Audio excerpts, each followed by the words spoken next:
Hey everybody, STS here. Welcome to another simple review. Still trying to go for this 20 movie hunt. I think I got a couple. I think I already did 3. Let's see. I got The Indian Fighter done. I got Grandma's Boy done. I got something else, didn't I? Well, this one. Third one, I think. Well, we are here back again for another classic, another comedy classic. This is a 1998 film, and also one of my favorite movies of all. I used to have this on VHS. I remember I had my Aunt Cindy here in Anderson when back in the 90s and stuff, or 2000s. She would have the 2 VCRs where she would record a video cassette, and add it on, which was great. But then again, the quality of it, I used to do it all the time. That's where I got it from, was my Aunt Cindy. This is one of the movies I think she recorded for me in video was By Do America, and this one we're going to talk about, and that's BASEketball. So we can talk about this film right here. Memories of this film. I mean, this came back when I was 8. This was on when I was 8 years old. And I don't remember seeing this until maybe 10, 11, or 12. Because I know I didn't see when it very first came out. Or maybe I did. It's been a while though. But I bought this last 2 weeks ago, but I didn't because the last 2 weeks I got some stuff I got movies. I didn't watch any damn movie because I was so depressed I didn't want to do anything. But now I've been chilling, watching movies back and forth. I got 3 or 4 done. I got one that's to be coming up, uploaded. That's gonna be beforehand. Some of Mary Berry, so check that out. But we can talk about BASEketball. Trey Parker, Matt Stone, also directed by David Zucker, who did Naked Gun, which I have that movie, by the way. That'll be coming, so be looking at that soon. Who knows when I watch it? But I have so many comedy movies beat out this selection. I got one action. I got a couple of horror movies.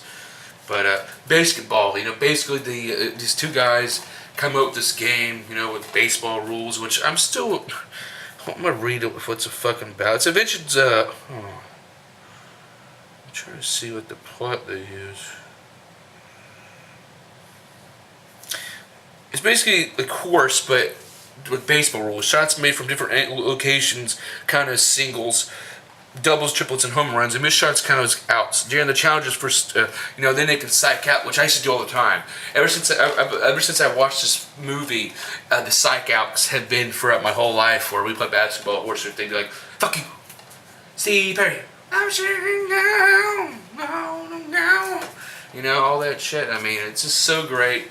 I never really played the game. I mean, it was really hard to understand. But I used to do, but the psych outs in this film, when they tease them shits, probably one of the most hilarious shit in the world. Well, Ernest Borgnine, he's the guy who, you talk about, he's a bunch of cameos. But Ernest Borgnine, Western star, he's been in a bunch of movies I've seen. He was in he's the owner. Well, these guys came up with the idea, and he wanted to get pro, but he's the one that started it, though. And it was all different because people wanted... Shit.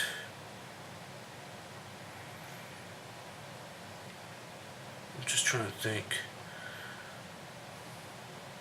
Well, basically the whole future, I'm fucking up already, I don't care. Yeah, I keep running on, but we can all go, let's just get to the chase here. Too many fun scenes here, before we go to the spoiler line.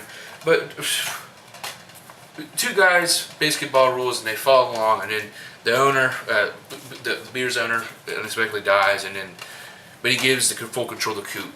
And then you have Reamer, who's played by Matt Stone, and they get kind of mad and jealous. So it goes from there, and it's fucking hilarious. And you have Yasmin Bleeth, who's the chick in here. She's hot as hell. And you have Jeannie McCarthy, which I don't know why she's in the... I see the regular poster here. It just had... I'm not going to have this as the layout for the screenshot. The screenshot's going to be the poster with them with a baseball. So I don't know why the fuck they have, because she's not really a big play. She's the former owner's widow, and then she fucks with what's-his-face, Robert Zvaughn's character on here. But alright, I recommend this film, another classic. I don't know if it can beat the Grandma's Boy aspect.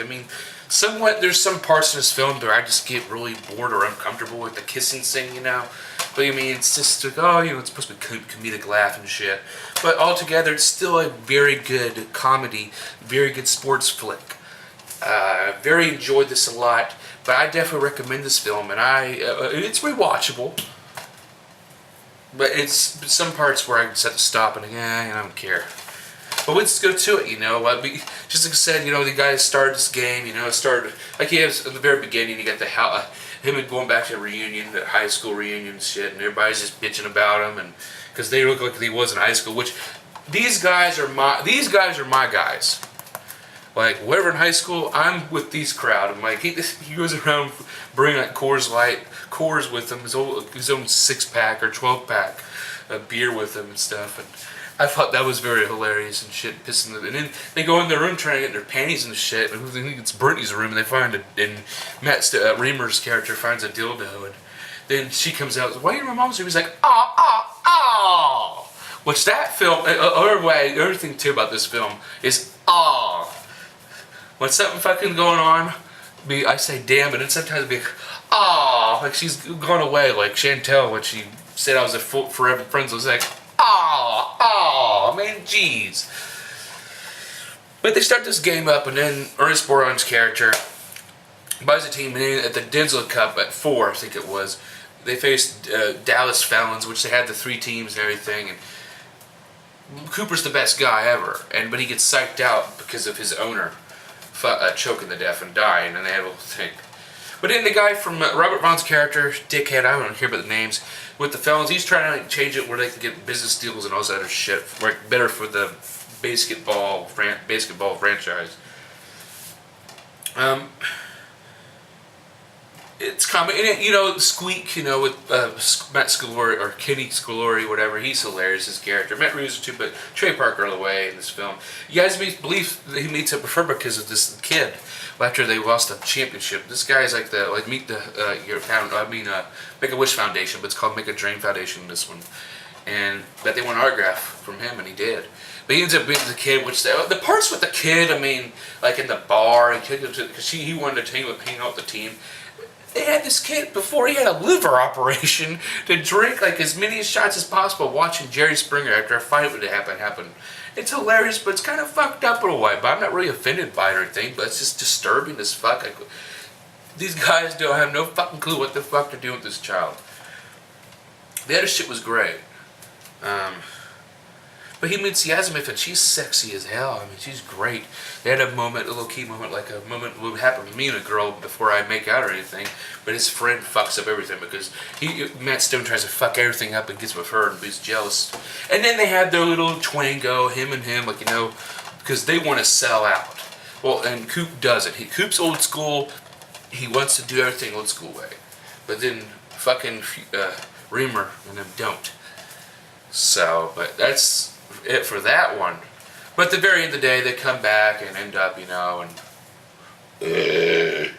Yasmin finds pictures about or something with him with the beer, the kid. Oh, anyway, it's just pitiful. But at the very end of the day, they end up winning the championship, which is fucking awesome, amazing. They screw over Robert Ron's fucking bitch-ass character. Reamer gets fucking Jenny McCarthy. Trey Stone gets to fuck her, Yasmith. And the kids, had a good damn time. But that was pretty damn good. I enjoyed this film. It was very. It's been a long damn time since I watched this flick, and it's all right. I still recommend it. This doesn't go up to the Grandma's Boy caliber. I don't know, because Grandma's Boy caliber is still more upper. Or I can watch that all in one sitting or something. I can get into it, but some movies just cannot. But still, this movie still prevails with laughs and a joy. Don't get offended if you don't watch this, because there's some shit on here. You see some ass. I don't think you can see titties in here at all, which is kind of bullshit. But it's still damn good. It's been a while. This is probably the nostalgia collection, though. But I'm very glad that I got to watch it and give my thoughts and review about it. I enjoyed this flick. Team America. Would that be something to watch? Because I never watched most of it. And also there's The Cannibal, the musical, and some other stuff that Matt Stone did. Orgasmo, I would love to watch that. I haven't seen that fully. I know it's on YouTube, but I rarely get movies from DVD, so I can use the DVD or anything. But I do watch movies on YouTube sometimes if it happens. But BASEketball, that's where it's at. One of the best sports flicks, 90s flicks, by the way. And I think you guys will totally enjoy it. If you like stupid ass fucking humor like me, who's an immature about to be 26-year-old brat, you'll enjoy this. If not, you suck. So, but I am STS. Thank you again for watching a simple review of BASEketball, and we'll see you again soon for the next simple review. Peace.